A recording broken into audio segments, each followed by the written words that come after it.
Assalamu alaikum everyone.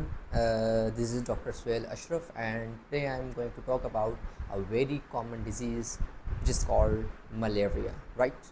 So start करेंगे with the symptoms ताकि आप लोगों को थोड़ा सा पता चले कि भाई मलेरिया कैसे डिटेक्ट करें किसी सिचुएशन में। अगर आपके पास एक मरीज़ आता है या सपोज़ करें कि आपके घर के अंदर एक ऐसा शख्स है जिसको हाई ग्रेड फीवर है। हाई ग्रेड फीवर का मतलब 102 से ज़्यादा बुखार, ठीक है। 102 से ज़्यादा किसी को बुखार हो जाता है और उसको सर में दर्द देता है और बुखार के साथ उसको सर्दी लगना शुरू हो जाती है और कभी कभी सीने में तकलीफ़ हो जाती है, तो ये सारे सिम्टम्स इंडिकेट कर रहे हैं कि इस शख्स को क्या है, मलेरिया है। ठीक है, पहली चीज़ आपको समझ आ गई भाई इस शख्स को मलेरिया है। इसके अलावा और भी चीज़ हो सकती है, इसको टाइफाइड भी हो सकता है, इसको और अदर वायरल फीवर्स हो सकता है उसको। लेकिन एक बात याद रखिएगा कि जो टाइफाइड के फीवर्स होते हैं या जो यूजुअल दूसरे फीवर्स होते हैं वो इतना ज़्यादा हाई ग्रेड नहीं होते जितना मलेरिया का हाई ग्रेड होता है। वो 104 105 तक भी चला जाता है। ठीक है, चलिए समझ लिया कि अगर आपके पास एक मरीज़ आता है जिसका हाई ग्रेड फीवर है, सर दर्द है और प्लस उसके शिवरिंग हो रही है, उसको कपकपाहट हो रही है, सर्दी लग रही है, तो ड्रेंचिंग फीवर हो रहा है, इसको कहते हैं ड्रेंचिंग फीवर, तो इस कंडीशन को आप मलेरिया में कर लेंगे। अच्छा, अब बात सारी ये आती है कि हम मलेरिया की सिम्टम्स हमने समझ लिए। अब ये मलेरिया करवाता कौन है ये हमें समझना है। अब मलेरिया करवाने वाले जानदार का नाम है, एक जरासीम का नाम है प्लाज्मोडियम। ठीक है, प्लाज्मोडियम वो जरासीम है जो क्या करवाता है, मलेरिया करवाता है। अब ये प्लाज्मोडियम असल में जरासीम की अक़साम में से आता है जिसको हम प्रोटोजोआ कहते हैं। ठीक है, और जो साइंस वाले हैं वो ज़्यादा बेहतर जानते हैं कि ये एक यूनिसेलुलर यूकैरियोटिक ऑर्गेनिज़म है। ठीक है, जो ज़्यादातर गंदे पानी में पाया जाता है, मच्छरों के अंदर पाया जाता है, और जो मच्छर हैं वो जब कभी डंग मारते हैं आपके, तो उस डंग के ज़रिए वो आपके अंदर इस प्लाज्मोडियम को इंजेक्ट कर देता है और आपके खून में शामिल हो जाता है। खून में शामिल होने के बाद क्या करता है, खून से होता हुआ जाता है आपके जिगर में, और जिगर में जाकर थोड़ा देर के लिए स्टे करता है, रुकता है, अपने आप की ग्रोथ करता है। जब ज़्यादा ग्रोथ कर लेता है प्लाज्मोडियम आपके लीवर में, तो वो दोबारा ब्लड ले जाता है और दोबारा ब्लड में जाकर आपके ब्लड को तोड़ता है। जब आपके ब्लड टूटता है तो आपकी बॉडी में खून की मिकदार कम होना शुरू हो जाती है। जब खून की मिकदार कम होना शुरू हो जाती है तो आपको ठंड लगती है। यानी अगर आपको ठंड लगना शुरू हो चुकी है, इसका मतलब ये बुखार के साथ ठंड भी लग रही है, तो आप समझ जाइए कि आपका प्लाज्मोडियम आपके खून पे अटैक कर चुका है और खून ज़ाया कर रहा है।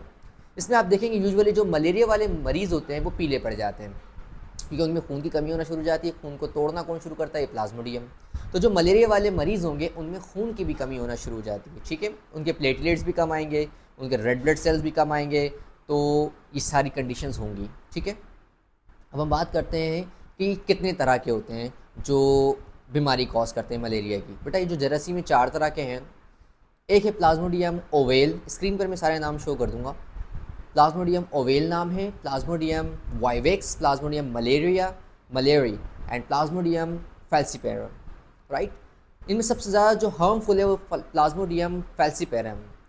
प्लाज्मोडियम फैल्सिपेरम है, ये बहुत टॉक्सिक कॉज करता है, ये जान भी ले सकता है, ये ऐसा मलेरिया बॉडी के अंदर लेके आता है। ठीक है, बाकी जो 3 टाइप है Plasmodium oval, vivax and malariae, इतना ज़्यादा असर नहीं करते हैं। मलेरिया का जो फीवर है अक्सर ये होगा, या तो वो एक दिन के बाद, एक दिन आएगा फिर बिल्कुल ठीक हो जाएगा, फिर अगले दिन आएगा, या फिर 2 दिन के बाद एक बार आएगा। यानी एक बार आपको आया बुखार, फिर 2 दिन तक ठीक रहा, फिर एक बार फिर आएगा।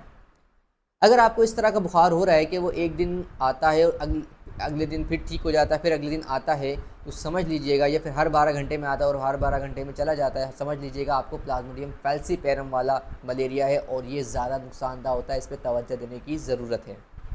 अच्छी बात यह है कि पाकिस्तान के अंदर ये प्लाज्मोडियम फैल्सिपेरम बहुत कम पाया जाता है, ज़्यादातर बलूचिस्तान वाली साइड पर पाया जाता है। हमारे यहाँ पर ज़्यादातर प्लाज्मोडियम ओवेल और वाइवेक्स पाया जाता है, जो कि इतना नुकसानदार नहीं होता है, जिससे जान नहीं जाती है, लेकिन नुकसान बॉडी का बहुत होता है क्योंकि खून की कमी हो रही होती है दिन ब दिन। ठीक है, अब बात यह है कि इसका इलाज किस तरह से किया जाए और आया कि ये कितने दिनों में ठीक हो जाता है, इसके लिए कौन सी दवा लगाई जाती है। अच्छा, कुछ पुरानी दवाइयाँ हैं जो इस्तेमाल होती थी, लेकिन अब वो चेंज कर दिया गया है, कुछ नई ड्रग्स आ गई हैं जिससे हम इलाज करते हैं। तो जो पुरानी दवाइयाँ थी उसमें क्लोरोक्विन थी, इसमें मेफिलोक्विन थी, इसमें प्राइमाक्विन थी, और इसमें आर्टीमेजनीन थी। ठीक है, क्विनीन थी, ये इस तरह की कुछ ड्रग्स थी जो कॉमन थी। सारी मेंशन हो जाएगी स्क्रीन पर। लेकिन नाउ डेज इनका इस्तेमाल बहुत कम हो चुका है क्योंकि इससे इफ़ेक्टिव ड्रग्स आ जाएंगे। जो इससे इफ़ेक्टिव ड्रग्स आ गई हैं उनका नाम क्या है, उनका नाम है एक दवा का नाम मैं दूंगा जिसमें दो चीज़ें शामिल होती हैं। दवा का नाम है आर्थिमेटर एंड लुमिफेंट्राइन, इसका कम्बिनेशन आता है दवा का। अब इसकी डोजेस किस तरह से मेंटेन करनी होती है। देखिए, अगर आपका बच्चा 20 किलो से कम वज़न वाला है तो उस पर हम लगाते हैं 20/120। ये मैं डोज बता रहा हूँ, 20/20 आर्थिमेटर, 120 लुमिफेंट्राइन, ठीक है। और फिर इसी तरह से अगर आप आगे बढ़ते हैं, 20 किलो से ज़्यादा वज़न है, 30 किलो तक है, तो हम लगाते हैं इस पर 40/240। और किसी का अगर बहुत ज़्यादा वज़न है, 30 किलो से ज़्यादा, 40 किलो से ज़्यादा वज़न है, तो उसको हम 80/480 देते हैं।